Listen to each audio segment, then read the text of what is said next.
नैन मालमवा। अच्छा किया तुमने उसकी चाल उसी पर पलट दी। अब पता चला मुझे कि क्या चक्कर। दरअसल वो खुद ही इंटरेस्टेड नहीं थी शादी करने, सिर्फ तुमसे बदला लेना चाहती। तो अल्लाह माफ करे ऐसी तेज और तर्रार लड़कियों से जो एक तीर के साथ दो शिकार करती है।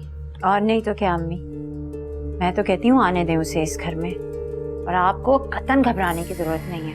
अगर उसने आपको आंखें दिखाने की कोशिश की ना, उसकी माँ का जीना हराम कर दूंगी मैं।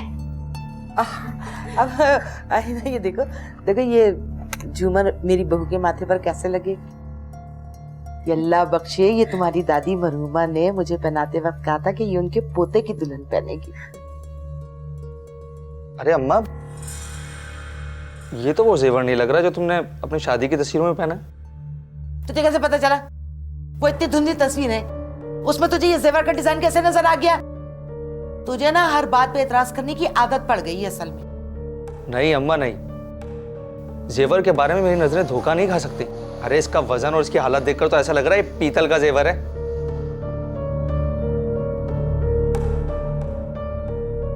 बकवास बनकर अपनी कहना क्या चाहता है?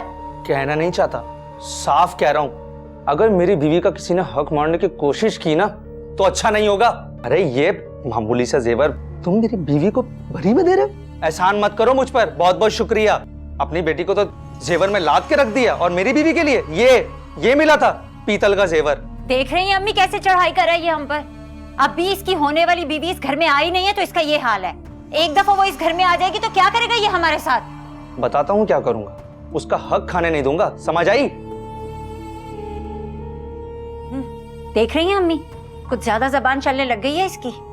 देख रही, सब देख रही हूँ इसको। अभी नया नया इश्क का खुमार चढ़ा हुआ है ना इस पर। जरा इस खुमार को उतर जाने दे, फिर देख कैसे इसके सर से इश्क का भूत उतार। कितना टेम्परेचर है?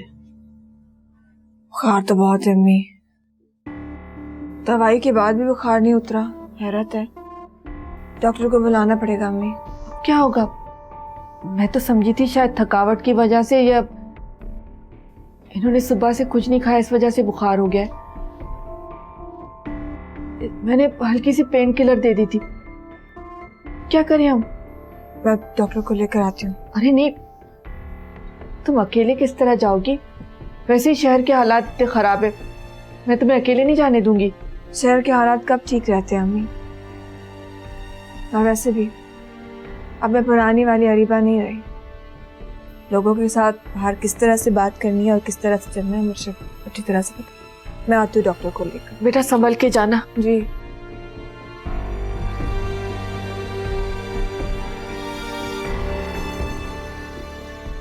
कमर टूट गई है मेरी। तुम्हारे बाप ने 30-32 बोरियां उठवाकर गैराज में रखवाई हैं। पहले तो मैं समझ रहा था कि वो मुझसे सिर्फ चपरासी, ड्राइवरी और क्लर्क का ही काम ले रहे हैं, लेकिन आज तो उन्होंने मुझसे गधा गाड़ी का भी काम ले लिया। दरअसल तुम्हें काम करने की आदत जो नहीं रही, वरना पापा ने तुम्हें दामाद समझते हुए पहले दिन काफी रियायत की है। रियायत की है उन्होंने मुझे? इसे रियायत कहते? हाथों में मेरे छाले पड़ गए, बोरियां उठा उठा के। कमर टूट गई है मेरी, और तुम अपने बाप की शान में कसीदे पढ़ रही हो। शर्म आनी चाहिए तुम्हारे बाप को मेरे साथ इस तरह का सलूक करते हुए। लोग तो अपने दामादों को सर आंखों पे बिठा के रखते। ये बात उन दामादों के लिए है जो उनकी बेटियों को खुश रखते हैं और ऐशो आराम की जिंदगी देते हैं। तुम जैसा नकारा दामादों के लिए नहीं, जो निकाह नामे पे माहाना खर्चा और सलामी में भारी भरकम रकम मांगते हैं। और मेरे ख्याल से तुम ये बात भूल रहे हो कि तुम जैसे लोगों का मुंह रकम देके बंद तो किया जा सकता है, लेकिन जिंदगी भर इज्जत नहीं की जा सकती। ठीक है, फिर अगर तुम्हें मेरे बाप के साथ काम करना पसंद नहीं है तो मैं उन्हें अभी फोन करके बता देती हूँ। अरे मैंने कब कहा है कि मैं काम नहीं करना चाहता?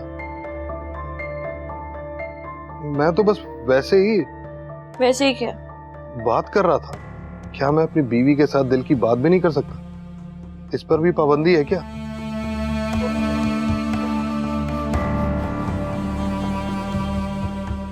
सारी बात बात पर धमकी देती है। इसके बाप ने मुझे गवाहों की मौजूदगी में स्टाम्प पेपर पर दस्तखत करवा कर उधार ना दिया होता ना, तो मैं देखता कि ये मुझे कैसे ब्लैकमेल करती है।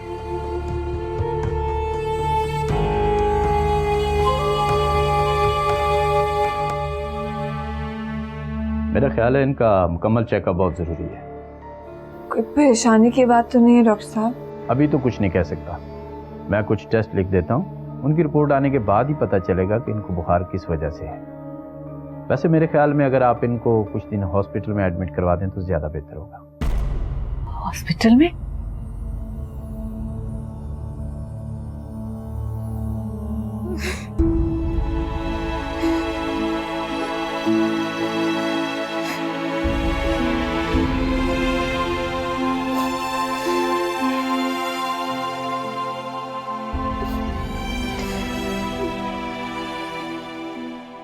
अम्मी, क्या सना का इतना बड़ा गुनाह है?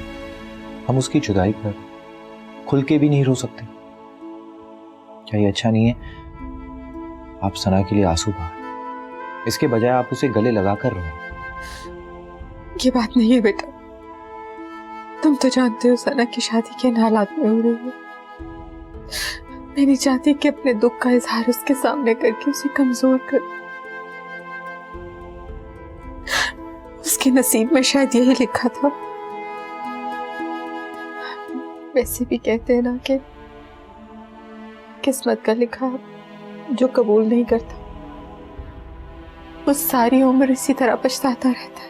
आप ऐसा क्यों सोच रही हैं? सना ने खुद इस रिश्ते के लिए हाँ की। हाँ, उसके पास इसके सिवा और कोई रास्ता भी नहीं था, लेकिन मुझे खुशी है कि मेरी बेटी ने दानिशमंदाना फैसला किया। लेकिन इसके साथ साथ मुझे ये खदशा भी रहता है कि कहीं सना किसी मोड़ पर कमजोर ना पड़ जाए। आप अल्लाह पे भरोसा रखें, अब फैसला कर ही लिया है तो सब बेहतर ही हो जाए। इंशाअल्लाह। दादा, मुझे तो समझ नहीं आता कि आप इस नई मुलाजमा से मुतमईन क्यों नहीं हो रही। अरे भाई, नादिया ने खुद गारंटी ली है इसकी, और आपको पता नहीं क्या हुआ कि आप उसको निकालना चाहती हैं। लो भला, देखो तो सही, गारंटी भी कौन ले रहा है। अरे इसीलिए तो मैं इस मुलाजमा को रखने के लिए तैयार नहीं हूं। भाई सच्ची बात तो ये है कि नादिया मुझे बिल्कुल अच्छी नहीं लगती। पता नहीं उसका इसमें क्या मकसद है जो ये औरत हमारे घर ला बिठाई। दादू, एक तो उस बेचारी ने आउट ऑफ द वे जाकर हमारी हेल्प की, और आप हैं कि बिना वजह उसकी नीयत पे शक किए जाती हैं। बिला वजह? सारिन बेटा, तुम अच्छी तरह से जानते हो कि मुझे मुनाफिक लोगों से कितनी नफरत है। जरा सी देर में ही जान गई थी मैं उस लड़की को। उसका हमारे घर आने का मकसद भी यही था कि वो हमें मुतासिर कर सके, पर मैं ऐसी लड़कियों से हरगिज मुतासिर नहीं होती। तुम पता नहीं कैसे हो गए हो। तो फिर ये बताए ना दादू, आपको कैसी लड़कियां इंप्रेस करती? भाई लड़कियों का किरदार मजबूत होना चाहिए, निगाहें झुकी हुई, चाहे उनके सामने कितनी ही बड़ी शख्सियत क्यों ना आ जाए। मुझे खुशामदी और छिछोरापन करने वाली लड़कियां एक आंख नहीं भाते। मगर दादू, ऐसी लड़कियां तो सिर्फ या किताबों या फिल्मों में मिलती हैं। बात तो तुम ठीक करते हो।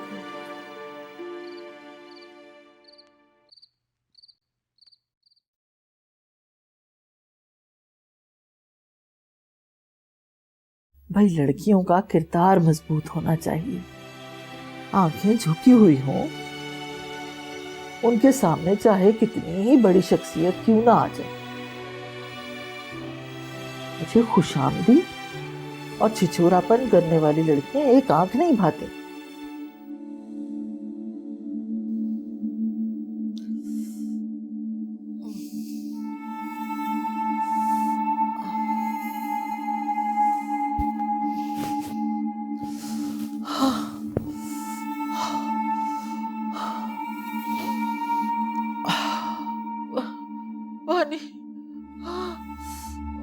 कौन है?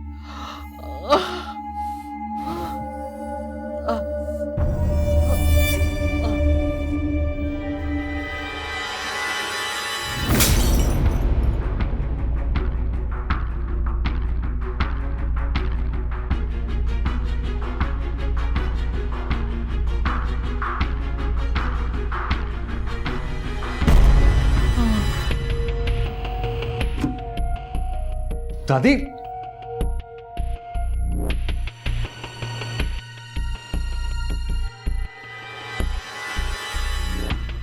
दादी, दादी क्या हुआ? दादी आंखें खोलें दादी, दादी।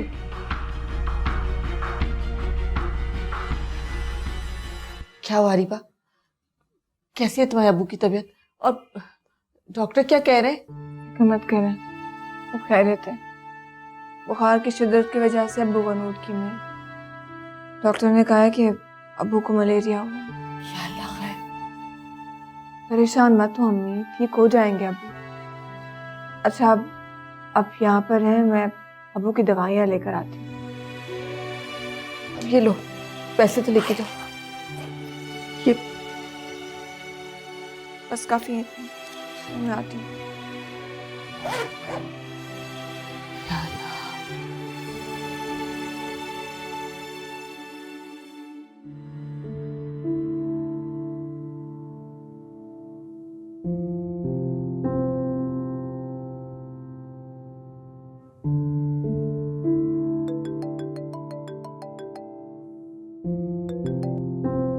हेलो, नादिया, मैं आज ऑफिस नहीं आ पाऊंगी। मेरे अब्बू हॉस्पिटलाइज हैं, तबीयत ख़राब है उनकी।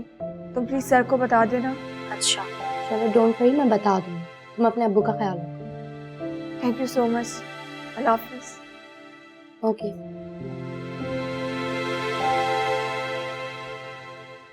जी हो गई। अब कितने पैसे हुए? जी जी जी जी। हाँ नहीं, वो दुकान इसीलिए बंद है ना, बेटे की शादी का। हाँ, आपको मिल गया ना कार्ड? हाँ तो वो बस दुआ कीजिएगा उसका नसीब अच्छा हो। जी जी जी। चलो मैं आपसे बाद में बात करता हूँ ना, बाद में बात। हाय हाय हाय हाय। कहाँ थे आप? आपको मालूम है ना अरशद की मेहंदी का कितना काम बिखरा हुआ है। क्या क्या करूं मैं? दामाद से भी कुछ नहीं कह सकती, वो भी अपनी बहन की शादियों में मसरूफ है। आते के साथ ही जो है ना, धावा ना बोल दिया करो नेक वक्त। अरे अपने बेटे को हिलाओ जुलाओ ना। वैसे भी मैंने उसे दुकान से छुट्टी दे रखी है, अब हर काम का ठेका मैंने तो नहीं ले रखा। किसको? अरशद को? अरशद को तो बीवी के इंतजार के अलावा कुछ भी याद नहीं है। सुबह से अपना घर और कमरा फूलों से सजा रहा है। ऐसा लग रहा है सना नहीं मलका उतर रही है कोई घर में। कर छोड़े, ये बताएं कि आप कहाँ थे? वो गया था निसार मियाँ की तरफ गया था। क्यों? क्यों क्यों मैं समझा नहीं, क्यों क्या मतलब? भाई कार्ड देने गया था, उसके भतीजे की शादी है, उसे बुलाना मेरा फर्ज है। फर्ज? हाँ, भाई के सारे काम फ्राई सब कुछ याद है आपको। मुझे शक था कि आप वहीं होंगे, जब भी फोन भी नहीं उठा रहे थे। तो क्यों ना जाऊं मैं?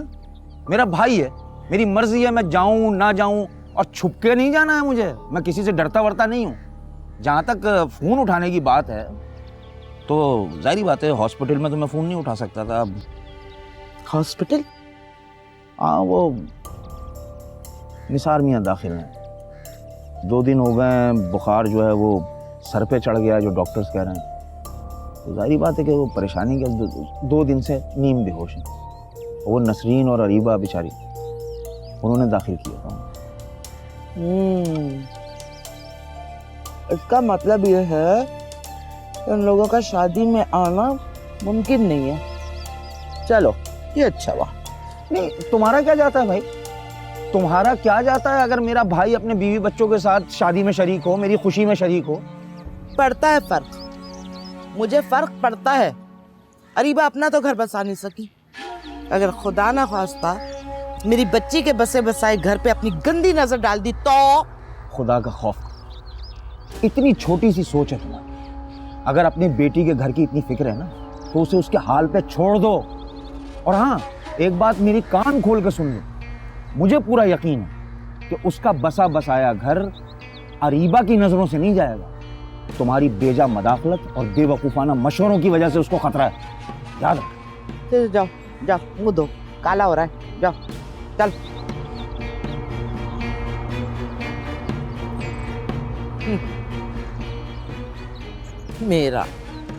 मेरी गंदी नजर, मेरे बेवकूफाना मशवरे। अरे मेरे मशवरों की वजह से आज तक वो अपने घर में बसी हुई है, वरना कब की यहाँ आ चुकी होती मियाँ जी। दादी मैं अभी डॉक्टर से मिल के आ रहा हूँ। घबराने की बात नहीं है, मामूली सा एंजाइना का अटैक था। एक तो आप दवा भी वक्त पर नहीं लेती ना। अरे बेटा, ना दवा मेरा कुछ संवार सकती है और ना ही कुछ बिगाड़ सकती है। मुझे तो दवा की पूरी कंपनी चाहिए, कंपनी। किसकी कंपनी? अनजान मत बनो, तुम्हें अच्छी तरह से पता है मुझे घर में बहू की कमी का शिद्दत से एहसास होता है। तुम्हारा क्या है? तुम्हारा तो होना ना होना बराबर।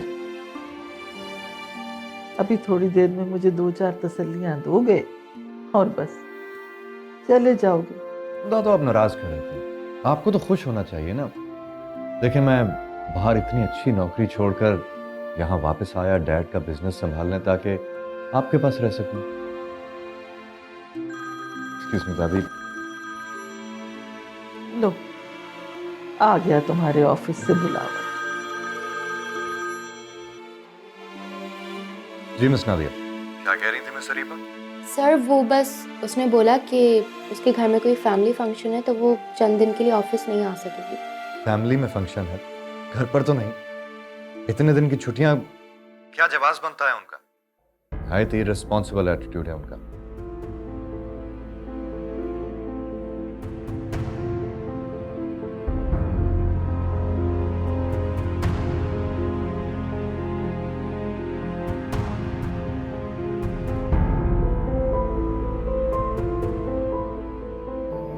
पानी, पानी।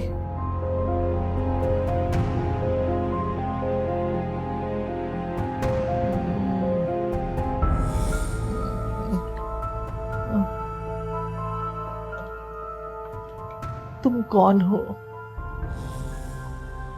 जी मैं अरीबा। आप उठिए, पानी पी लीजिए ध्यान से। बस देखने में तुम नर्स तो नहीं लगती, कौन हो तुम? सॉरी, मैं गलती से इस रूम में आ गई। मेरे अबू पास वाले ही रूम में एडमिट है। सॉरी। अरे बेटा, मुझे तुम्हारा शुक्रिया अदा करना चाहिए। तुम मेरी कुछ भी नहीं लगती हो, फिर भी आगे बढ़ के तुमने मेरा कितना ख्याल किया। अरे आजकल तो कोई अपनों को भी नहीं पूछता। अपने भलाई की कोई बात नहीं आंटी, हम सब इंसानियत के रिश्ते से जुड़े हुए हैं।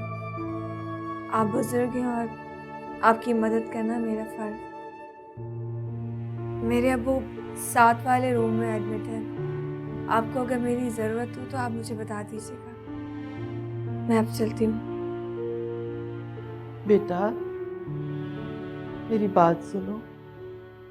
पता नहीं क्यों बहुत अपनी अपनी सी लगी हो मुझे। दिल के बहुत करीब महसूस हुई है। ऐसा लगता है जैसे पता नहीं कब से मैं तुम्हें जानती हूँ।